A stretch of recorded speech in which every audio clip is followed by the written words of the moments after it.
काही दिवसांपूर्वी माझी एक बहीण आणि मी गप्पा मारत होतो. ही माझी बहीण आहे, ही एका कॉलेजमध्ये शिकवते. आणि एकदा असं झालं की शनिवार रविवारला जोडून अजून एक सुट्टी आली होती. आणि जेव्हा कॉलेज सुरू झालं तेव्हा तिने मुलांना विचारलं की तुम्ही गेल्या सुट्टीमध्ये काय केलं. तर एका मुलीने असं सांगितलं की मी 3 दिवसामध्ये 12 सिनेमे बघितले.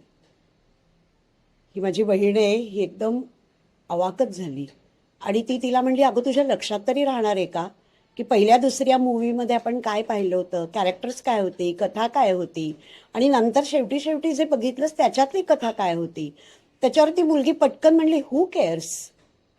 आता हू केअर्स हा जो शब्दप्रयोग तिने वापरला ना, हा खरं सांगायचं ना तर अत्यंत धोकादायक आहे.